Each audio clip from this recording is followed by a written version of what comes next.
Welcome to the channel guys. तो आज हम एक्सप्लेन करने वाले हैं एक एनिमे मूवी जिसका नाम है to the only me who loved you. Movie start होती है, एक आदमी अपने बेटे को पैरेलल वर्ल्ड के बारे में बता रहा था। पैरेलल वर्ल्ड में दूसरी चॉइसेस होती हैं और पैरेलल वर्ल्ड जितनी क्लोज होगी उसमें उतना ही कम डिफरेंस होगा, जैसे कि राइस और ब्रेड में डिफरेंस होता है। वो आगे कहता है कि हम गलती से पैरेलल शिफ्ट भी कर लेते हैं। बच्चा पूछता है पैरेलल शिफ्ट क्या होता है। पैरेलल शिफ्ट मतलब जब इंसान अपनी वर्ल्ड से पैरेलल वर्ल्ड में जाता है। वो आदमी कहता है कि तुम किसी चीज को ढूंढते हो और तुम्हें याद नहीं रहता कि वो तुम्हें कहाँ मिली थी। इसका रीजन होता है पैरेलल शिफ्ट और वो लोग इसी वर्चुअल साइंस पे काम कर रहे हैं। लड़का पूछता है कितनी पैरेलल वर्ल्ड्स होती हैं। उसके फादर बताते हैं जितनी चॉइसेस होंगी तुम्हारे पास उन सब की अलग अलग पैरेलल वर्ल्ड है। फिर वो कहते हैं कि उन्हें घर जाना चाहिए और इतने में बच्चे की मॉम का फोन आता है। कॉल पे बात करने के बाद फादर बच्चे को बताते हैं कि यूनो की डेथ हो गई है। वो कार के सामने आ गई थी और उसका एक्सीडेंट हो गया। बच्चा काफी अपसेट हो जाता है और सोचता है जब वो 7 साल का था तब उसने अपनी लाइफ का पहला बड़ा डिसीजन लिया था। सीन चेंज होता है, वही बच्चा अपने मदर और फादर के साथ फोटो क्लिक करवा रहा था। फिर हम उस बच्चे की इमेजिनेशन में देखते हैं, उसके सामने उसके मदर और फादर थे और उसे किसी एक को चुनना था और वो अपने फादर को चुनता है। और यहाँ हमें पता चलता है यूनो एक डॉग का नाम है जिसे उस बच्चे के नाना तब से पाल रहे हैं जब वो पैदा हुआ था। सीन चेंज होता है, बच्चा भागते हुए घर आता है और वो यूनो की कब्र के सामने खड़ा हो जाता है। फिर वहाँ उस बच्चे के नाना आते हैं और उसे आने के लिए थैंक यू कहते हैं। और यहाँ हमें पता चलता है बच्चे का नाम कोयोमी है। कोयोमी के नाना यूनो के सामने खाना रखते हैं और कहते हैं कोयोमी तुमसे मिलने आया है। फिर वो इमोशनल हो जाते हैं और कहते हैं कि मैं तुम्हें नहीं बचा पाया, उसके लिए सॉरी। सीन चेंज होता है, कोयोमी एक रूम में बैठकर बुक पढ़ रहा था। वो यूनो की फोटो देखकर उसके पास जाता है और वो इमोशनल हो जाता है और वहीं रोने लगता है। फिर उसके पास एक लड़की आती है और उससे पूछती है तुम क्यों रो रहे हो। कोयोमी कहता है कि वो नहीं रो रहा है। फिर कोयोमी बताता है कि उसे यूनो से मिलना है, वो उसके नाना की डॉग थी और अब वो मर चुकी है। और वो और ज्यादा रोने लगता है। लड़की उसका हाथ पकड़ती है और बोलती है मेरे साथ चलो। वो लोग छुपते छुपाते एक रूम में जाते हैं और वहाँ पे एक बहुत बड़ी मशीन थी। कोयोमी पूछता है ये क्या है। लड़की बताती है कि वो एक आईपी कैप्सूल है और उसमें लेटने के बाद कोयोमी पैरेलल वर्ल्ड में जा सकता है, एक ऐसी पैरेलल वर्ल्ड जहाँ यूनो जिंदा हो। लड़की कोयोमी से कहती है कि उसे बस अपनी विश के बारे में सोचना है और वो कैप्सूल बंद कर देती है और कंप्यूटर से उसे ऑपरेट करती है। कोयोमी अपने आंखें बंद करता है और यूनो के बारे में सोचता है। अगले ही पल कोयोमी एक सड़क के बीचों बीच उठता है और उसे यूनो की आवाज आती है और वो उसी तरफ जाता है। यूनो कोयोमी से मिलकर बहुत खुश होती है और उन्हें छुपकर एक लड़की देख रही थी। यूनो और कोयोमी काफी देर खेलते हैं और फिर कोयोमी यूनो को घर ले जाता है। कोयोमी की मॉम उससे कहती है कि तुम्हारे कपड़े रूम पे हैं, जाकर चेंज कर लो और वो शुरू होने ही वाला है। कोयोमी पूछता है क्या शुरू होने वाला है। फिर कोयोमी अंदर जाता है और देखता है उसके नाना मर चुके हैं। आगे हम देखते हैं कि यूनो और कोयोमी बाहर बैठे होते हैं और वो काफी अपसेट थे। फिर वहाँ कोयोमी की मॉम आती है और उसे सोने के लिए बुलाती है। कोयोमी कहता है क्या वो आज उनके साथ सो सकता है। सीन चेंज होता है, कोयोमी अपने बेड से गिर जाता है और उसकी नींद खुल जाती है। फिर वहाँ उसके नाना आ जाते हैं और पूछते हैं तुम उठ गए। कोयोमी कहता है आप जिंदा हैं। नाना कहते हैं तुम ऐसी बातें मत करो। फिर कोयोमी भागकर यूनो को देखने जाता है और वहाँ यूनो की कब्र थी और कोयोमी अपनी रियल वर्ल्ड में आ चुका है। कोयोमी यूनो की कब्र के पास जाता है और उस पर हाथ रखता है और पीछे उसके ग्रैंडफादर खड़े थे। कोयोमी उनसे पूछता है उसकी मॉम कहाँ है। वो बताते हैं कि उसकी मॉम काम पे गई है। कोयोमी ग्रैंडफादर से कहता है आपकी उम्र लंबी हो। ग्रैंडपा कहते हैं कि तुम टेंशन मत लो, मेरी बॉडी स्ट्रांग है। सीन चेंज होता है, लड़की बच्चों को खेलते हुए देखती है और वहाँ कोयोमी आ जाता है। लड़की कहती है तुम वापस आ गए। कोयोमी उसे थैंक्स करता है। लड़की कोयोमी से कहती है सॉरी, पर असल में मैं पैरेलल वर्ल्ड में जाना चाहती थी जहाँ मेरे पेरेंट्स का डाइवोर्स ना हुआ हो और मैं अकेले आईपी कैप्सूल को स्टार्ट नहीं कर सकती और मुझे तुम्हारी हेल्प चाहिए। कोयोमी कहता है इसलिए तुमने मुझे पहले भेजा क्योंकि तुम अपनी विश पूरी करवाना चाहती थी। कोयोमी कहता है वो पैरेलल वर्ल्ड में यूनो से मिला और लड़की ये सुन के खुश हो जाती है, पर कोयोमी कहता है कि वो एक चीज के बारे में पता नहीं लगा पाया, जिंदगी और मौत के बारे में। यूनो जब जिंदा थी तब वो बहुत गर्म थी और जब वो मर गई तब उसकी बॉडी ठंडी थी और ऐसे ही उसके ग्रैंडपा के साथ भी हुआ था। लड़की उसे बताती है कि जब हम जिंदा होते हैं तब हम गर्म रहते हैं और जब हम मर जाते हैं तो हम ठंडे पड़ जाते हैं। कोयोमी उसकी बातें सुनकर कहता है कि तुम कितनी अमेजिंग हो और अब तुम्हारी बारी है पैरेलल वर्ल्ड में जाने की जहाँ तुम्हारे पेरेंट्स का डाइवोर्स ना हुआ हो। फिर वो लड़की कैप्सूल में बैठी होती है। कोयोमी उससे पूछता है कि वो आईपी कैप्सूल स्टार्ट कैसे करेगा। लड़की उसे बताती है कि उसने बस कुछ बटन दबाए थे और कैप्सूल स्टार्ट हो गई थी। कोयोमी कहता है ट्राई करते हैं। कोयोमी कैप्सूल को बंद करने लगता है पर वहाँ लड़की की मॉम आ जाती है और उसे रोक देती है और वो वहाँ की डायरेक्टर थी। वो दोनों बच्चों को काफी देर लेक्चर देती है और फिर एक रूम में भेज देती है। कोयोमी कहता है कि तुम भी अपनी मॉम की तरह हो। लड़की कहती है मेरा नाम तुम नहीं है, मेरा नाम सातो शियोरी है। कोयोमी अपना नाम हिडाका कोयोमी बताता है और फिर वो दोनों हैंडशेक करते हैं और तब से वो लोग अपना सारा टाइम एक दूसरे के साथ साथ बिताने लगे, जैसे कि खेलना, कूदना, मस्ती करना, और वो लोग एक दूसरे के साथ ही बड़े होते हैं। एक दिन दोनों स्कूल से आ रहे होते हैं और शियोरी कहती है कि उसे लोगों की मदद करनी है। कोयोमी उससे रीजन पूछता है। शियोरी कहती है क्योंकि कल से समर वेकेशन स्टार्ट हो जाएंगे। अगले दिन वो दोनों मदद के लिए लोगों को ढूंढने जाते हैं, पर उन्हें कोई नहीं मिलता और वो लोग शाम को घर जा रहे होते हैं। कोयोमी कहता है ये तो अच्छी बात है कि किसी को कोई प्रॉब्लम नहीं है, पर तुम लोगों की मदद क्यों करना चाहती हो? शियोरी कहती है क्योंकि उसके डैड चाहते हैं कि वो एक अच्छी इंसान बने और लोगों की मदद करे और बदले में कुछ ना मांगे। कोयोमी कहता है कि अगर उसे मदद की जरूरत पड़ेगी तो क्या शियोरी उसकी मदद करेगी? शियोरी मना करती है और कहती है वो उन लोगों की मदद करना चाहती है जो उसे जानते भी ना हो, ताकि वो ये कह सके कि ये कोई बड़ी बात नहीं है, इसकी फिक्र मत करो। फिर कोयोमी शियोरी को एक जगह लेकर जाता है जहाँ से पूरा शहर दिखता है। कोयोमी कहता है यहाँ से शहर रात में बहुत खूबसूरत दिखता है। शियोरी कहती है कि अगले समर वेकेशन में वो यहाँ रात में आएंगे और अभी उसे भूख लगी है तो उन्हें घर जाना चाहिए। अगले दिन कोयोमी सोकर उठता है और वो फ्रिज में लगा अपने डैड का नोट पढ़ता है जिसमें लिखा था मुझे कुछ जरूरी बात करनी है, 11 बजे इंस्टीट्यूट आ जाना। कोयोमी भागते हुए इंस्टीट्यूट जाता है और वो देखता है वहाँ शियोरी पहले से है और उसकी मॉम भी है। कोयोमी शियोरी के पास बैठता है और गलती से उसके हाथ के ऊपर हाथ रख देता है। दोनों शर्माने लगते हैं और कोयोमी सॉरी बोल देता है, पर शियोरी अपने हाथ को ही देखे जा रही थी और शियोरी की मॉम उन्हें आईपी के बारे में पढ़ा रही थी और वो उन्हें काफी कुछ बताती है और वो बताती है कि अब आईपी टीम के डायरेक्टर मिस्टर हिडाका हैं, जो कि कोयोमी के डैड हैं। फिर कोयोमी के पापा उन्हें समझाते हैं कि ऐसा समझ लो कि रियल वर्ल्ड 0 है और पैरेलल वर्ल्ड की वैल्यू जितनी ज्यादा होगी वो रियल वर्ल्ड से उतनी ज्यादा दूर होगी। कोयोमी कहता है अगर वो पैरेलल वर्ल्ड का एग्जैक्ट लोकेशन जान ले तो क्या वो अपनी मर्जी से किसी भी पैरेलल वर्ल्ड में जा सकते हैं। शियोरी की मॉम कहती है कि शायद फ्यूचर में ऐसा हो और आईपी कैप्सूल का मकसद ही यही है कि वो अपनी मर्जी से पैरेलल वर्ल्ड चुने और उसमें जा सके। फिर कोयोमी पूछता है क्या उन्हें क्लासेस के लिए ही बुलाया गया था या कोई और इम्पोर्टेंट बात है। फिर दोनों के मॉम और डैड बताते हैं कि वो एक दूसरे से शादी करना चाहते हैं। दोनों ये सुन के हैरान रह जाते हैं और अगले सीन में वो लोग नदी के पास होते हैं और कहते हैं कि उन्हें मम्मी पापा की शादी से कोई प्रॉब्लम नहीं है, पर शियोरी फ्यूचर में कोयोमी से शादी करना चाहती थी, पर अब ऐसा पॉसिबल नहीं है क्योंकि अब वो दोनों भाई बहन बन जाएंगे और इसलिए शियोरी रोने लगती है। फिर कोयोमी शियोरी के पास जाता है और कहता है यहाँ से भाग चलते हैं और वो दोनों अपनी साइकिल लेके वहाँ से भाग जाते हैं। कोयोमी शियोरी से पूछता है कि वो कहाँ जाना चाहती है। शियोरी कहती है कि जब तक कोयोमी उसके साथ है वो कहीं भी जाने के लिए तैयार है और वो लोग प्लान करने लगते हैं कि वो लोग एक घर बनाएंगे और उसका फर्नीचर कैसा होगा, उसका गार्डन कैसा होगा और उनके साथ एक डॉग भी होगा। पर जब तक वो बड़े होंगे और शादी करेंगे तब तक वो कहाँ रहेंगे। घूमते घूमते उन्हें रात हो जाती है और वो लोग एक जंगल जैसी जगह पर रुकते हैं, पर फिर वो लोग वहाँ से निकलते हैं और उसी जगह पर आ जाते हैं जहाँ से पूरा शहर दिखता है। वो लोग वहाँ पर काफी सारी बातें करते हैं और शियोरी कोयोमी को बताती है कि उसने अपने सपने में खुद को देखा जो फ्यूचर से आई थी और वो कह रही थी कि शियोरी बड़े होने के बाद भी हमेशा कोयोमी के साथ ही रही। कोयोमी प्रॉमिस करता है कि चाहे कितनी भी बड़ी प्रॉब्लम आ जाए वो शियोरी का साथ कभी नहीं छोड़ेगा। फिर शियोरी कहती है कि उसे उनकी प्रॉब्लम का सोल्यूशन मिल गया। वो बताती है कि एक ऐसी पैरेलल वर्ल्ड होगी जहाँ उन दोनों के ही पेरेंट्स का डाइवोर्स ना हुआ हो और वो दोनों कभी भाई बहन ही ना बने हो और वो लोग उस वर्ल्ड में साथ रह सकेंगे। फिर वो दोनों उसी जगह पर जाते हैं जहाँ आईपी कैप्सूल रखा हुआ था। कोयोमी पूछता है कि वो लोग पैरेलल वर्ल्ड में कहाँ मिलेंगे। शियोरी कहती है कि वो लोग उसी जगह पर मिलेंगे जहाँ से पूरा शहर दिखता है। फिर दोनों कैप्सूल के अंदर लेट जाते हैं और कैप्सूल छोटा होने की वजह से दोनों का मुंह एक दूसरे की तरफ था। शियोरी कहती है कि मुझे लगा था कि तुम उस साइड मुंह करोगे। कोयोमी कहता है कि मैं पलट जाता हूँ, पर शियोरी उसे रोक लेती है और मना कर देती है। फिर दोनों कैप्सूल के अंदर लेट जाते हैं। शियोरी कहती है कि पैरेलल वर्ल्ड में मुझे अपनी वाइफ बनाना और कोयोमी कहता है चलो पैरेलल वर्ल्ड में शादी करते हैं। सीन चेंज होता है। कोयोमी सोकर उठता है और देखता है उसकी मॉम टीवी देख रही है। दूसरी तरफ शियोरी बीच रोड में खड़ी है और वो देखती है उसके मॉम डैड उसे बुला रहे हैं। कोयोमी अपने घर को चारों तरफ से देखता है और वो अपने मॉम डैड से पूछता है क्या उनका डाइवोर्स नहीं हुआ। कोयोमी के मॉम डैड ये सुन के चौंक जाते हैं और इधर शियोरी अपने मॉम डैड को साथ में देखकर बहुत खुश होती है। कोयोमी को सब कुछ समझ आ जाता है और वो शियोरी से मिलने के लिए जाता है। शियोरी अपने मॉम डैड के पास जा रही थी और एक कार बहुत तेजी से उसकी तरफ जाती है और कोयोमी वापस रियल वर्ल्ड में उठ जाता है। कोयोमी शियोरी को उठाने की कोशिश करता है और उनके मॉम डैड वहीं से जा रहे होते हैं और उन्हें कोयोमी की आवाज सुनाई देती है और वो जाते हैं और देखते हैं कोयोमी और शियोरी कैप्सूल के अंदर हैं। डैड कैप्सूल खोलते हैं और कोयोमी कहता है शियोरी सांस नहीं ले रही है। सीन चेंज होता है। शियोरी हॉस्पिटलाइज्ड रहती है। कोयोमी अपने डैड से पूछता है शियोरी को क्या हुआ। उसके डैड बताते हैं कि शियोरी का दिल तो धड़क रहा है पर वो होश में नहीं है और वो कोमा में जा चुकी है। सीन चेंज होता है। कोयोमी रोते हुए कहीं जा रहा था और वो याद करता है कि उसके डैड ने उससे कहे थे कि उन दोनों को भागने की कोई जरूरत नहीं थी, वो इन सारी सिचुएशन के बाद भी शादी कर सकते थे। कोयोमी रात भर उस जगह पर बैठकर रोता रहता है और जब वो वापस घर जा रहा था तब उसे रास्ते में शियोरी दिखती है। कोयोमी उसके पास जाता है। शियोरी उससे माफी मांगती है और कहती है कि मैं भूत भूत बन गई हूँ। सीन चेंज होता है। शियोरी की मॉम कोयोमी को शियोरी की सिचुएशन समझाती है कि उसके दिमाग में कोई चोट नहीं लगी है, पर उसने काम करना बंद कर दिया है और उसकी इस कंडीशन का नाम वर्चुअल एलिमेंट मेटोसिस है। और अगर कोयोमी ने शियोरी का भूत रोड पर देखा है तो हो सकता है पैरेलल वर्ल्ड में शियोरी का एक्सीडेंट हुआ हो और वो रियल वर्ल्ड में वापस आ गई, पर उसकी पैरेलल वर्ल्ड की बॉडी मर गई। वो लोग काफी सारी बातें करते हैं। कोयोमी कहता है ये सारी उसकी गलती है। शियोरी की मॉम कहती है ये बस एक एक्सीडेंट था और आईपी कैप्सूल से पैरेलल शिफ्ट पॉसिबल ही नहीं है और कोयोमी के पैरेलल शिफ्ट का रीजन उसका फिजिक हो सकता है। कोयोमी पूछता है क्या कोई तरीका है जिससे शियोरी को बचाया जा सकता है। शियोरी की मॉम कहती है कि जब तक हम शियोरी के वर्चुअल एलिमेंट्स को कंट्रोल कर सकते हैं और उन्हें ओरिजिनल सब्सटेंस से ठीक कर सकते हैं तब तक शियोरी के बचने के चांसेस हैं और वर्चुअल एलिमेंट्स की सिर्फ थ्योरी ही है, उसे अभी तक देखा नहीं गया है। कोयोमी कहता है अगर ऐसा है तो उस पर टेस्ट किया जाए और उसकी अच्छे से जांच की जाए और शियोरी की इस हालत का जिम्मेदार कोयोमी है। शियोरी की मॉम कहती है कि ये बस एक एक्सीडेंट था। कोयोमी शियोरी की मॉम के पास जाता है और कहता है मैं कुछ भी करने के लिए तैयार हूँ, बस शियोरी को बचा लो। कोयोमी रोने लगता है और कहता है मुझे डांटो, मुझे मारो, ये सारी मेरी गलती है और आप इतना शांत कैसे रह सकते हैं जब आपकी बेटी हॉस्पिटल के बेड में है। फिर वो देखता है शियोरी की मॉम रोने लगती है और कहती है इसमें मेरी भी गलती है, मैं एक अच्छी मॉम नहीं बन पाई। कोयोमी कहता है मैं कुछ भी करके शियोरी को बचाना चाहता हूँ। शियोरी की मॉम कहती है अगर तुम्हारे साथ भी कुछ हो गया तो। कोयोमी के फादर कहते हैं कि मुझे तुम पे भरोसा है और मैं एक अच्छा फादर नहीं बन पाया पर मेरा बेटा करके दिखाएगा। शियोरी की मॉम कोयोमी से कहती है अगर ऐसा है तो तुम्हें पहले अपनी पढ़ाई पूरी करनी होगी और अपनी लाइफ में ध्यान देना होगा। और तब से शियोरी दिन में अपने स्कूल की पढ़ाई करता था और रात में लैब में पढ़ता था और उसने सारे टाइप के नॉलेज लेने का ट्राई किया जिसकी वजह से उसे कंट्री के एक बहुत अच्छे स्कूल में एडमिशन मिल गया और वो हर दिन शियोरी से मिलने जाता था और उनके पैरेलल शिफ्ट का ट्रायल रात में होता था और बहुत सारे क्लिनिकल ट्रायल्स भी हुए पर उनसे कोई काम नहीं बना। पर कोयोमी ये जानता था कि ऐसा कोई भी वर्ल्ड नहीं है जहाँ पे शियोरी को बचाया जा सके। कोयोमी शियोरी से मिलने जाता है और कहता है कि वो पैरेलल वर्ल्ड से आया है और पूछता है वो इस वर्ल्ड के कोयोमी से अलग तो नहीं लग रहा। शियोरी मुस्कुराते हुए मना करती है और कहती है कबूतर उड़ जाएंगे उस स्टैचू से, वो पूरा दिन वही रहते हैं और शायद वो किसी साथी का इंतजार कर रहे हैं। अगले सीन में कोयोमी अपने कंप्यूटर में काम कर रहा होता है और उसके कलीग्स घर जा रहे थे पर उसे कुछ काम था इसलिए वो वहीं रुकता है और वो दोनों वहाँ से चले जाते हैं। कोयोमी काम करते करते चेयर पे ही सो जाता है। फिर कोयोमी की नींद खुलती है और वो एक लड़की के साथ होता है। वो लड़की पूछती है तुम उठ गए कोयोमी, और फिर कोयोमी रियल वर्ल्ड में उठ जाता है। कोयोमी वॉशरूम में होता है और वहाँ उसके डैड आते हैं और कहते हैं शियोरी का दिल धड़कना बंद हो गया। फिर हमें शियोरी का फ्यूनरल दिखाया जाता है। कोयोमी उठकर बाहर चले जाता है और अकेला बैठा होता है। फिर कोयोमी शियोरी से मिलने जाता है। शियोरी कहती है कुछ बुरा हुआ है क्या। कोयोमी पीछे मुड़ता है और शियोरी कहती है शायद तुमने किसी को हमेशा के लिए खो दिया। कोयोमी मुड़ता है और शियोरी देखती है वो रो रहा था। शियोरी कहती है मैं हमेशा यही हूँ और उसकी तरफ हाथ बढ़ाती है पर कोयोमी शियोरी को छू नहीं पाता और उसके हाथ आर पार हो जाते हैं। कुछ साल बीत जाते हैं। हमें कोयोमी को दिखाया जाता है और अब उसकी बियर्ड्स आ चुकी थी। कोयोमी शियोरी से मिलने जाता है और कहता है यहाँ डायरेक्टर आई थी, उन्होंने कुछ कहा। शियोरी मना करती है। सीन चेंज होता है। कोयोमी के डैड उसे बताते हैं कि उसकी असिस्टेंट उससे मिलने आ रही है जिसे डायरेक्टर के मेंटोर ने रिकमेंड किया था और उसने पीएचडी भी कर रखी है। कोयोमी कहता है उसे किसी असिस्टेंट की जरूरत नहीं है और इतने में वहाँ वो असिस्टेंट आ जाती है और अपना नाम ताकीगावा काजुने बताती है। सीन चेंज होता है। कोयोमी अपने डैड से कहता है कि उसे किसी एक्स्ट्रा इंसान के साथ काम नहीं करना और वो उसे क्या सिखाएगा जिसने पीएचडी कर रखी है। फिर वहाँ डायरेक्टर आ जाती है और कहती है कि वो अपनी मर्जी से आई है उन साइंटिस्ट के लिए जिन्होंने आवाज उठाई है इनएस्केपेबल इवेंट रेडियस के लिए, और मैं तुम्हें फोर्स नहीं करूंगी पर कोई अकेले नहीं जी सकता। फिर उसके डैड कहते हैं कि उन्हें डिनर पे जाना चाहिए। डायरेक्टर कहती है तुम शावर ले लेना और शेव भी कर लेना। फिर वो दोनों कैरियोके में होते हैं। काजुने कोयोमी को इतना फॉर्मल होने से मना करती है क्योंकि वो लोग सेम ही स्कूल में हैं और वो लोग क्लासमेट भी हैं, पर कोयोमी को कुछ समझ नहीं आता। फिर काजुने उसे बताती कि वो लोग सेम ही स्कूल में थे पर कोयोमी ने उसे कभी देखा ही नहीं। कोयोमी कहता है क्योंकि वो जल्दी घर चले जाता था। कोयोमी हमेशा फर्स्ट आता था जिसकी वजह से काजुने हमेशा सेकंड आती थी और वो उसे कॉलेज में भी हराना चाहती थी, पर कोयोमी पहले ही वर्चुअल साइंस की फील्ड में चला गया। पर काजुने को डॉक्टर सातो इंस्टीट्यूट में आने के लिए अब्रॉड से पीएचडी करनी पड़ी और फिर इंटरव्यू क्लियर करना पड़ा, पर कोयोमी ने हाई स्कूल के बाद डायरेक्ट एडमिशन ले लिया और अब वो लोग सेम फील्ड में हैं। फिर काजुने ड्रिंक ले लेती है और बहुत नशे में होती है। फिर वो लोग घर जा रहे होते हैं उसी क्रॉस रोड से जहाँ शियोरी रहती है। काजुने आगे चले जाती है और कोयोमी शियोरी से बात करने लगता है। काजुने कहती है क्या तुम भी इस भूत को देख सकते हो। कोयोमी काजुने के पास जाता है और कहता है क्या तुम भी इसे देख सकती हो। काजुने कहती है उसे एक इंसान की धुंधली परछाई नजर आती है। अगले दिन कोयोमी काजुने को सब कुछ बता देता है और कहता है वो इस फील्ड में सिर्फ शियोरी को बचाने के लिए ही आया था। काजुने कहती है कि अगर आईपी को ठीक कर दिया जाए तो वॉइड भी ठीक हो सकता है और पैरेलल जंपिंग को भी रोका जा सकता है। कोयोमी कहता है शियोरी का शरीर मर चुका है, वो कुछ सालों तक कोमा में रही पर और ज्यादा नहीं सह पाई। काजुने कहती है तुम अब भी इंस्टीट्यूट में हो, मतलब तुम्हारे दिमाग में कुछ तो होगा। कोयोमी कहता है वो शियोरी के वर्चुअल सब्सटेंस को इस दुनिया से दूर उस दुनिया में भेजना चाहता है जहाँ शियोरी का एक्सीडेंट ना हुआ हो। काजुने काजुने कहती है थ्योरीज के अकॉर्डिंग टाइम शिफ्टिंग इम्पॉसिबल है। कोयोमी कहता है इसलिए उसे पैसे नहीं मिल रहे, पर वो कुछ भी करके शियोरी को बचा लेगा और उस एक्सीडेंट को होने ही नहीं देगा। कोयोमी ने काजुने को ये सब इसलिए बताया क्योंकि वो शियोरी को देख सकती है और कोयोमी से एक राज रखने के लिए कहता है। काजुने कहती है पर उसकी एक शर्त है, वो उसे अपने साथ काम करने देगा। फिर वो लोग हैंडशेक करते हैं और काजुने को छूते ही कोयोमी को वही लड़की दिखाई देती है और वो काजुने ही थी। फिर कोयोमी ड्रंक होता है और वो शियोरी के पास जाता है और उससे कहता है कि मैं तुम्हें जरूर बचा लूंगा। शियोरी कहती है इतने साल बीत गए और तुम मेरे पीछे अब टाइम वेस्ट मत करो। कोयोमी रोने लगता है और कहता है मैं तुम्हारे लिए जीना चाहता हूँ, प्लीज ऐसा मत कहो, मुझे अकेला मत छोड़ो। सीन चेंज होता है, कोयोमी के पास काजुने जाती है और वो कुछ खाने पीने के लिए लाई थी और यहाँ हमें कोयोमी से पता चलता है कि इस घटना को 10 साल बीत चुके हैं। काजुने कहती है इन 10 सालों में बहुत कुछ हुआ, जैसे कि लैब की सफाई। अब डायरेक्शनल शिफ्टिंग को भी यूज कर सकते हैं। वर्चुअल साइंस भी काफी आगे बढ़ा और ऊंचाइयों तक पहुंच गया। तुम्हारे और शियोरी के बीच का राज भी सुलझ गया। विसरल स्पेस में आपसी भेदभाव और एक दूसरे से होश बदलना मुमकिन हो पाया। कोयोमी काजुने को थैंक्स करता है और कहता है हम टाइम शिफ्टिंग से अभी भी बहुत दूर हैं और लगता है इसमें पूरी जिंदगी बीत जाएगी। फिर काजुने कोयोमी को बियर देती है और वो डायरेक्ट कैन से पीने लगता है, पर फिर काजुने उसे बियर ग्लास में डालकर देती है और ग्लास में बबल्स डूबने लगे थे। काजुने कहती है किसी बियर की चिपचिपाहट बबल्स की उछाल से ज्यादा होती है, इसलिए बबल्स डूबते हैं और इस फेनोमेनन को गिनेस सर्ज कहते हैं। फिर कोयोमी खड़ा होकर वर्चुअल विस्कोसिटी के बारे में सोचने लगता है और कहता है ये दुनिया पानी की गहराई में बना बस एक बबल है। फिर कोयोमी अपने कंप्यूटर सिस्टम में जाता है और कहता है दुनिया एक बड़ा बबल है और हम उसमें रहने वाले छोटे छोटे बबल्स हैं। उसे सबसे पहले आईपी कैप्सूल के फंक्शंस को बढ़ाना होगा और ऑब्जेक्ट की वर्चुअल क्वालिटी को कम करना होगा। फिर वहाँ काजुने भी आ जाती है और कोयोमी उससे कहता है टाइम शिफ्टिंग पॉसिबल है और शियोरी को भी बचाया जा सकता है। काजुने उसे कांग्रेट्स करती है और फिर वो लोग सेलिब्रेट करते हैं। फिर काजुने कहती है कि उसे एक डाउट है, टाइम शिफ्ट के बाद कोयोमी अपनी मेमोरी और पर्सनैलिटी खो देगा। कोयोमी कहता है वो बस चाहता है कि शियोरी एक खुशहाल दुनिया में जिए। काजुने पूछती है ऐसी कौन सी दुनिया है। कोयोमी कहता है ऐसी दुनिया जहाँ वो और शियोरी कभी मिले ही ना हो। आगे हमें वही सीन दिखाया जाता है जहाँ कोयोमी को अपने मॉम या डैड किसी एक को चुनना था। सीन चेंज होता है, कोयोमी अपनी गन से खेल रहा था और उसके ग्रैंडफादर उससे पूछते हैं ये क्या है। कोयोमी उन्हें बताता है कि उसके फादर ने उसे ये 8वें बर्थडे पे दिए थे और फिर कोयोमी अपनी गन से यूनो की तरफ निशाना लगाता है, पर ग्रैंडफादर उससे मना करते हैं और उससे गन छीन लेते हैं और उसे पैकिंग दिखाते हैं जिसमें लिखा था ये 10 साल के ऊपर के बच्चों के लिए है और वो गन को अपने साथ ले जा लेते हैं। कोयोमी सैड हो जाता है और कहता है कि वो अपने ग्रैंडफादर से अब कभी बात नहीं करेगा। कोयोमी बाहर बैठा होता है और उसके पास यूनो आती है। फिर कोयोमी अपनी मॉम से पूछता है क्या वो यूनो को वॉक के लिए ले जा सकता है। उसकी मॉम कहती है अब ये काम तुम्हारा ही है और पीछे उसके ग्रैंडफादर की डेड बॉडी थी। यूनो भाग रही थी और कोयोमी उसका पीछा कर रहा था, पर वो गिर जाता है और फिर वो खुद को आईपी कैप्सूल के अंदर देखता है। तो यहाँ हमें पता चलता है ये स्टोरी उस पैरेलल वर्ल्ड की है जहाँ कोयोमी ने अपनी मदर को चुना था और जब रियल वर्ल्ड का कोयोमी यूनो से मिलने गया था तब उस वर्ल्ड का कोयोमी यहाँ आ गया था और इसलिए वो अभी कैप्सूल के अंदर है। फिर वहाँ शियोरी आती है और उसका गेट खोलती है और वहाँ से भाग जाती है। कोयोमी इंस्टीट्यूट से बाहर निकलता है और कहता है उसके डैड भी यहीं पे काम करते हैं। फिर वो अपनी मॉम को कॉल करके बुलाता है। उसकी मॉम कहती है तुमने अपने डैड को कॉल नहीं किया और मुझे कॉल किया, क्योंकि इस वर्ल्ड में कोयोमी अपने डैड के साथ रहता है। कोयोमी कहता है उसे बस मॉम का नंबर ही याद था। फिर वो लोग घर जाते हैं और ग्रैंडफादर कोयोमी को वेलकम करते हैं। कोयोमी सब समझ जाता है और कहता है ये मेरी वर्ल्ड नहीं है, ये वो वर्ल्ड है जहाँ मैंने अपने डैड को चूज किया था। फिर कोयोमी देखता है ग्रैंडफादर यूनो के लिए खाना लगा रहे हैं और वो ग्रैंडफादर से कहता है कि वो आज उनके साथ सोएगा। सोने से पहले वो लोग काफी सारी बातें करते हैं। कोयोमी कहता है क्या कोई तरीका है जिससे यूनो को जिंदा किया जा सके। ग्रैंडफादर कहते हैं ये इम्पॉसिबल है। फिर कोयोमी ग्रैंडफादर से लड़ने के लिए उनसे माफी मांगता है। ग्रैंडफादर समझ जाते हैं कि ये कोयोमी पैरेलल वर्ल्ड से आया है और वो उससे पूछते हैं क्या तुमने यहाँ आने से पहले अपने ग्रैंडफादर से लड़ाई किए थे, क्या तुम्हें उनसे डांट पड़ी। पर इन सब के बाद भी ग्रैंडफादर तुमसे बहुत प्यार करते हैं। कोयोमी ग्रैंडफादर को आई लव यू टू कहता है और फिर वो लोग सो जाते हैं। सुबह होती है और कोयोमी अपनी मदर के पास उठता है और अब वो अपनी वर्ल्ड में वापस आ चुका है। कोयोमी पूछता है उसके ग्रैंडफादर कहाँ हैं। मॉम बताती है वो हॉल में है और अब उन्हें गुड बाय कहने का टाइम आ चुका है। फिर हमें ग्रैंडफादर का फ्यूनरल दिखाया जाता है। कोयोमी काम में अपनी मॉम की हेल्प कर रहा था और उसकी मॉम उसे एक ड्रॉर खोलने के लिए कहती है और उसमें कोयोमी की वही गन थी और उसके साथ एक लेटर भी था जिसमें लिखा था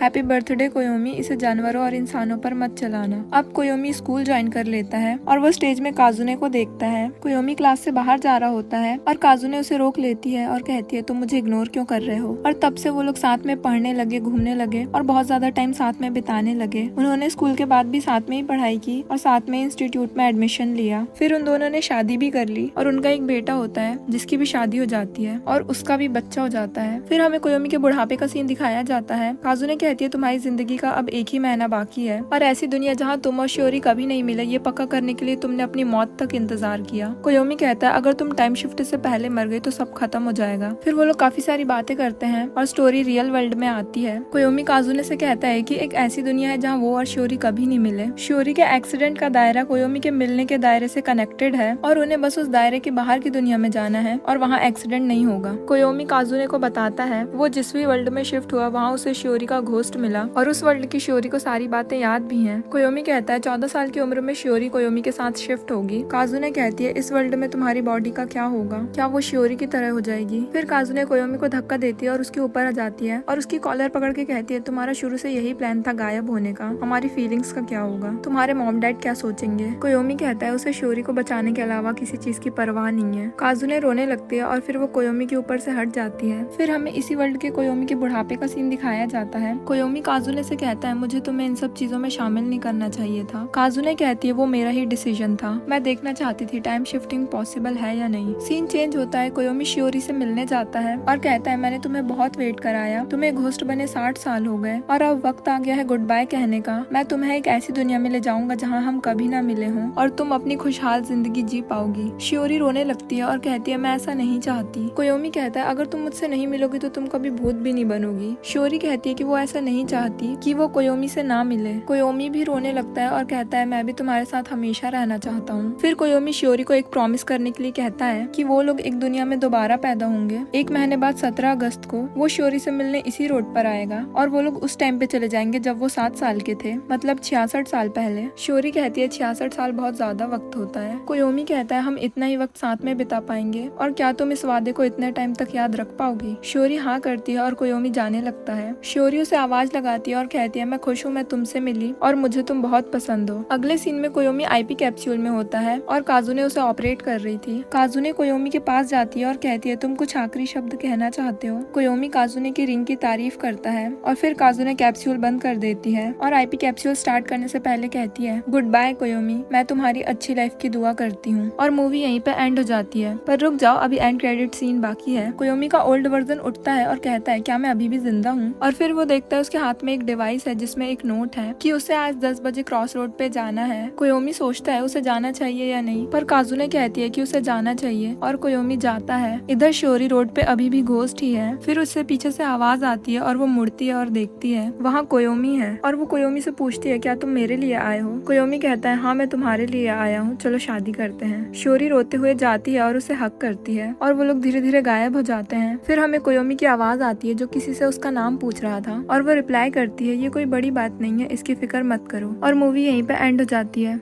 दरअसल ये सेकंड पार्ट है to me the one who loved you का। मूवी स्टार्ट होती है, कोयोमी सोकर उठता है। ये कोयोमी पैरेलल वर्ल्ड का था। कोयोमी ताकासाकी वो अपनी आईपी डिवाइस में देखता है एक नोट है कि उसे 17 अगस्त को 10 बजे शोवाडोरी चौराहे पर जाना है। उसे कुछ समझ नहीं आता और वो इस बारे में काजुने को बताता है। फिर वहाँ उनकी पोती आती है जिसका नाम आई है। वो कहती है हो सकता है दूसरे वर्ल्ड से ग्रैंडपा आए हों और उन्होंने ही ये नोट डाला हो और ये भी हो सकता है कि कोयोमी ने ही ये नोट डाला हो और वो भूल गया हो। कोयोमी कहता है ऐसा ही हुआ होगा। आई कहती है कि उन्हें वहाँ नहीं जाना चाहिए क्योंकि वहाँ जाकर उन्हें पता चलेगा कि वो एक नंबर के भुलक्कड़ हैं। काजुने आई को चिल्लाती है। फिर वो लोग थोड़ी कुछ बातें करते हैं और आई वहाँ से चले जाती है। कोयोमी कहता है आजकल के बच्चों को एलिमेंट्री स्कूल में ही पैरेलल वर्ल्ड के बारे में सिखा दिया जाता है। सीन चेंज होता है, कोयोमी और काजुने गार्डन में थे। कोयोमी बहुत सोचता है कि उसे जाना चाहिए या नहीं। काजुने उसे सजेस्ट करती है कि उसे जाना चाहिए, तभी उसे सब पता चलेगा। फिर कोयोमी डिसाइड करता है कि वो जाएगा और धूप बहुत थी इसलिए वो काजुने से उसकी हैट लेता है और फिर वो उस चौराहे पे चले जाता है। उसे वहाँ शियोरी मिलती है। शियोरी उससे पूछती है क्या तुम मेरे लिए आए हो। कोयोमी कहता है हाँ मैं तुम्हारे लिए ही आया हूँ। फिर शियोरी कोयोमी की तरफ अपना हाथ बढ़ाती है और जैसे ही कोयोमी शियोरी का हाथ पकड़ता है वो गायब हो जाती है। कोयोमी को लगता है कि उसने धोखे से पैरेलल शिफ्ट कर लिया है और वो अपना आईपी डिवाइस चेक करता है पर उसमें एरर बताता है। सीन चेंज होता है, कोयोमी नरेट करता है जब से हम पैदा होते हैं तब से ही हमें बहुत सारे डिसीजंस लेने पड़ते हैं और हर डिसीजन की एक अलग वर्ल्ड होती है जिसे पैरेलल वर्ल्ड कहते हैं। एक पैरेलल वर्ल्ड से दूसरे पैरेलल वर्ल्ड में जाना पैरेलल शिफ्टिंग कहलाता है। इसमें इंसान का शरीर दूसरे वर्ल्ड में नहीं जाता, बस दोनों वर्ल्ड के इंसान अपना होश बदल लेते हैं और छोटे मोटे पैरेलल शिफ्ट होते रहते हैं। हमारे साथ ऐसा होता है कि हम कोई चीज कहीं पर रखते हैं पर वो हमें वहाँ नहीं मिलती। इसका रीजन होता है पैरेलल शिफ्ट। हमारी जो वर्ल्ड है उसे वर्ल्ड 0 कहा जाता है और जो पैरेलल वर्ल्ड हमारे वर्ल्ड से सबसे करीब होगी वो 1 होगी। जो वर्ल्ड जितनी दूर होगी उसका नंबर उतना ही बड़ा होगा। उन बाकी की पैरेलल वर्ल्ड में हमारा काम, हमारा पार्टनर अलग भी हो सकता है और उन सब का रीजन हमारी दूसरी चॉइसेस हैं। कोयोमी ने अपने लाइफ का एक बड़ा डिसीजन तब लिया था जब वो 7 साल का था। उसके मॉम डैड का डाइवोर्स हो रहा था और उसे किसी एक को चुनना था। इस वर्ल्ड में कोयोमी अपनी मॉम को चुनता है। वो अपने डैड के साथ भी टाइम बिताया करता था, पर फिर उसे मॉम के साथ वापस घर आना पड़ जाता था। वो अपनी मॉम के साथ अपने नाना के घर में रहता था। वो घर काफी पुराना था। वहाँ कोयोमी के नाना, नानी और उनका एक डॉग भी रहता था। एक दिन कोयोमी अपनी गन से खेल रहा था और उसके नाना उससे पूछते हैं कि उसे ये गन कहाँ से मिली। कोयोमी बताता है कि उसके डैड ने उसे ये 8वें बर्थडे पे दी थी। फिर कोयोमी उसी गन से यूनो की तरफ निशाना लगाता है, पर फिर वहाँ ग्रैंडपा जाते हैं और उससे गन छीन लेते हैं और उसे बताते हैं कि इस गन को सिर्फ 10 साल के ऊपर के बच्चे यूज कर सकते हैं, और वो कोयोमी से गन छीन के वहाँ से चले जाते हैं। कोयोमी उनसे बहुत नाराज हो जाता है और कहता है कि अब वो उनसे कभी बात नहीं करेगा। कोयोमी अकेले उदास बैठा हुआ था और उसके पास यूनो आती है। कोयोमी अपनी मॉम के पास जाता है और पूछता है क्या वो यूनो को घुमाने ले जा सकता है। कोयोमी की मॉम उसे परमिशन दे देती है और कहती है जल्दी वापस आ जाना, और पीछे हमें ग्रैंडफादर की डेड बॉडी दिखाई जाती है। कोयोमी यूनो के साथ बैठा हुआ था, पर यूनो वहाँ से भाग जाती है और कोयोमी उसका पीछा कर रहा था, पर फिर उसका पैर स्लिप हो जाता है और वो गिर जाता है और वो दूसरी वर्ल्ड में पहुंच जाता है। वो आईपी कैप्सूल में उठता है। फिर वहाँ शियोरी आती है और कैप्सूल का गेट खोलती है और बिना कुछ कहे वहाँ से भाग जाती है। कोयोमी बाहर निकलता है और इंस्टीट्यूट का नाम देखकर समझ जाता है कि उसके डैड भी यहीं पर काम करते हैं। कोयोमी कॉल करके अपनी मॉम को बुलाता है। उसकी मॉम कहती है तुमने अपने डैड को कॉल नहीं किया और मुझे कॉल किया, क्योंकि इस वर्ल्ड में कोयोमी अपने डैड के साथ रहता था। कोयोमी कहता है कि उसे अपनी मॉम का नंबर ही याद था। वो लोग घर पहुँचते हैं और मॉम बताती है कि आज कोयोमी भी आया है। ग्रैंडपा कोयोमी को वेलकम करते हैं। कोयोमी सब समझ जाता है और कहता है ये मेरी वर्ल्ड नहीं है, ये वो वर्ल्ड है जहाँ मैंने अपने डैड को चूज किया था। फिर कोयोमी देखता है ग्रैंडफादर यूनो के लिए खाना लगा रहे हैं और वो ग्रैंडफादर से कहता है कि आज वो उनके साथ सोएगा। सोने से पहले वो लोग काफी सारी बातें करते हैं। कोयोमी ग्रैंडफादर से कहता है क्या कोई तरीका है जिससे यूनो को जिंदा किया जा सके। ग्रैंडफादर कहते हैं ये इम्पॉसिबल है। कोयोमी ग्रैंडफादर से लड़ने के लिए उनसे माफी मांगता है। ग्रैंडफादर समझ जाते हैं कि ये कोयोमी दूसरी वर्ल्ड से आया है और वो उससे पूछते हैं क्या तुमने यहाँ आने से पहले अपने ग्रैंडफादर से लड़ाई की थी, क्या तुम्हें उनसे डांट पड़ी। पर इन सब के बाद भी ग्रैंडफादर तुमसे बहुत प्यार करते हैं। कोयोमी ग्रैंडफादर को आई लव यू टू कहता है और वो लोग सो जाते हैं। सुबह होती है और कोयोमी अपनी मदर के पास उठता है और अब वो अपनी रियल वर्ल्ड में वापस आ चुका है। इस हादसे के बाद से कोयोमी को पैरेलल वर्ल्ड के बारे में समझ आने लगा था। कोयोमी पूछता है उसके ग्रैंडफादर कहाँ हैं। मॉम बताती है वो हॉल में है और अब उन्हें गुड बाय कहने का टाइम आ चुका है। फिर हमें ग्रैंडफादर का फ्यूनरल दिखाया जाता है। कोयोमी काम में अपनी मॉम की हेल्प कर रहा था और उसकी मॉम उसे एक ड्रॉर खोलने के लिए कहती है और उसमें कोयोमी की वही गन थी और उसके साथ एक लेटर भी था जिसमें लिखा था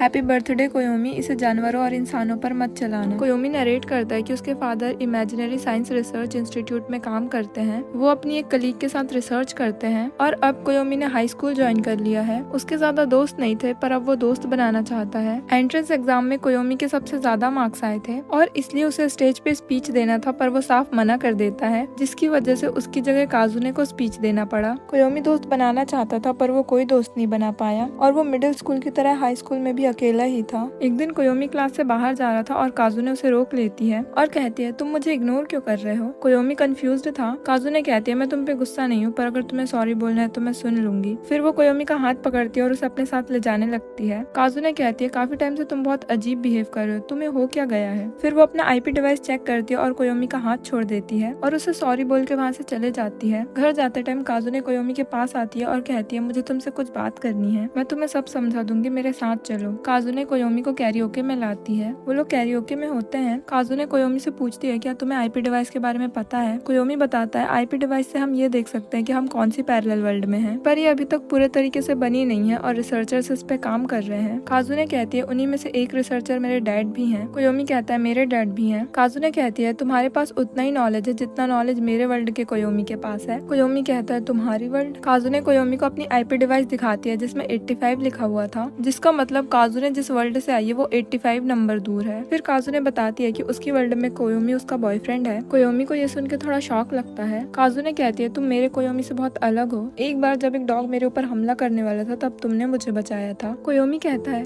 कब। काजुने कहती है वैसे तुम्हारा नाम कोयोमी ताकासाकी है ना। कोयोमी हाँ करता है और कहता है सॉरी मैं तुम्हारे कोयोमी से बहुत अलग हूँ। इस वर्ल्ड में कोयोमी अपनी मॉम के साथ रहता था और इसलिए वो अपनी मॉम का सरनेम यूज करता था जो कि ताकासाकी है। फिर काजुने कहती है इस वर्ल्ड के कोयोमी और काजुने को हम उनके सरनेम से जानेंगे और काजुने के वर्ल्ड के कोयोमी और काजुने को उनके नाम से जानेंगे, मतलब काजुने काजुने है और कोयोमी ताकासाकी। काजुने कहती है मैंने इतने दूर से पैरेलल शिफ्ट किया पर मैंने जब तक तुमसे बात नहीं की मुझे पता ही नहीं चला, तो इसका ये मतलब हो सकता है कि सारी पैरेलल वर्ल्ड एक सर्कल की तरह हो और हो सकता है इनका टोटल नंबर 85 हो, जिससे वर्ल्ड 0 और 85 एक दूसरे के आइट साइड हो, इसलिए काजुने को कुछ फर्क पता नहीं चला। फिर वो लोग इसी टॉपिक में अपने अपने ओपिनियन देते हैं और काफी सारी बातें करते हैं। फिर काजुने कहती है मुझे तुम नहीं पसंद पर मुझे अपना कोयोमी बहुत पसंद है और हो सकता है तुम्हारे वर्ल्ड की काजुने भी तुम्हें पसंद करती हो। फिर काजुने वहाँ से जाने लगती है और कहती है तुम यहाँ से निकलने के बाद नॉर्मल एक्ट करना जैसे कुछ हुआ ही नहीं हो और क्या पता कल हम मिले ना मिले। कोयोमी वहीं पर लेटा हुआ था और वो काजुने की बातों के बारे में सोच रहा था। अगले दिन कोयोमी फिर स्कूल जाता है और वो नोटिस करता है काजुने नॉर्मल ही एक्ट कर रही थी, इसलिए उसे समझ नहीं आ रहा था कि काजुने वापस चले गई या फिर यही है। कोयोमी काजुने से बात करना चाहता था पर वो उससे हाय तक नहीं बोल पाया। वो उसे रोज देखता था पर कुछ कह नहीं पाता था और पूरा टाइम बस काजुने के बारे में ही सोचता रहता था कि उस वर्ल्ड के कोयोमी और काजुने साथ में टाइम स्पेंड क्या करते होंगे। कोयोमी अपने डैड से पूछता है क्या कोई इंसान अपनी मर्जी से एक पर्टिकुलर पैरेलल वर्ल्ड में जा सकता है। उसके डैड मना करते हैं और कहते हैं वो लोग इसी चीज पे काम कर रहे हैं कि इंसान अपनी मर्जी से पैरेलल वर्ल्ड चुन सके और इस रिसर्च पे उन्हें 10 साल लग जाएंगे। अगले दिन कोयोमी काजुने को देखता है और उसी के पास चले जाता है। वो उसे गुड मॉर्निंग कहता है पर काजुने कुछ नहीं कहती और वो अपनी आईपी डिवाइस चेक करती है और वहाँ से चले जाती है। कोयोमी समझ जाता है कि 85 वर्ल्ड की काजुने वापस जा चुकी है और ये इसी वर्ल्ड की काजुने है। फिर एक दिन कोयोमी काजुने को कैरियोके में बुलाता है। कोयोमी पूछता है कुछ टाइम के लिए तुम 85 पैरेलल वर्ल्ड में थी तो वहाँ सब कैसा था, मतलब उस वर्ल्ड के कोयोमी के साथ। वो लोग थोड़ी कुछ बातें करते हैं और काजुने पूछती है उस काजुने के साथ तुम्हारा इंप्रेशन कैसा था। कोयोमी बताता है वो काजुने उस वर्ल्ड के कोयोमी से प्यार करती है। फिर कोयोमी हिम्मत जोड़ के काजुने से पूछता है क्या तुम मेरी दोस्त बनोगी। काजुने मेन्यू के पीछे अपना मुंह छुपा लेती है और शर्माने लगती है। फिर वो नीचे गिर जाती है और जोर जोर से हंसने लगती है। काजुने कोयोमी को अपनी आईपी डिवाइस दिखाती है और उसमें 85 ही लिखा हुआ था। कोयोमी कहता है तुमने मुझे बेवकूफ बनाया, मैं तो खुश हो रहा था कि तुम अपनी दुनिया में वापस चले गई। फिर काजुने अपनी आईपी डिवाइस से 85 का स्टिकर निकालती है। वो हमेशा से इसी वर्ल्ड में थी और वो बस कोयोमी से मजाक कर रही थी और 85 वर्ल्ड से पैरेलल शिफ्ट हुआ ही नहीं था। कोयोमी पूछता है तुमने ऐसा क्यों किया। काजुने बताती है उसने ये सब कोयोमी से बदला लेने के लिए किया क्योंकि जब एंट्रेंस एग्जाम में कोयोमी ने स्पीच देने से मना कर दिया था तब काजुने को उसकी जगह स्पीच देना पड़ा था। वो स्पीच देना तो चाहती थी पर खुद एंट्रेंस एग्जाम में टॉप करके, और इसलिए वो अब कोयोमी से बदला ले रही थी। कोयोमी बताता है वो बस लोगों के सामने नहीं आना चाहता था। फिर काजुने कोयोमी को अपना हाथ देती है और कहती है मुझे इतने टाइम बाद हंस के बहुत अच्छा लगा, थैंक यू। कोयोमी काजुने का हाथ पकड़ता है और वो लोग हैंडशेक करते हैं। फिर कोयोमी काजुने से पूछता है क्या तुम मेरे साथ बाहर चलोगी। काजुने मना कर देती है और वहाँ से जाने लगती है। जाते जाते वो कहती है अगर तुम मुझे कहीं देखो तो हाय मत कहना। कोयोमी ऐसा ही करता है पर काजुने खुद कोयोमी के पास आती है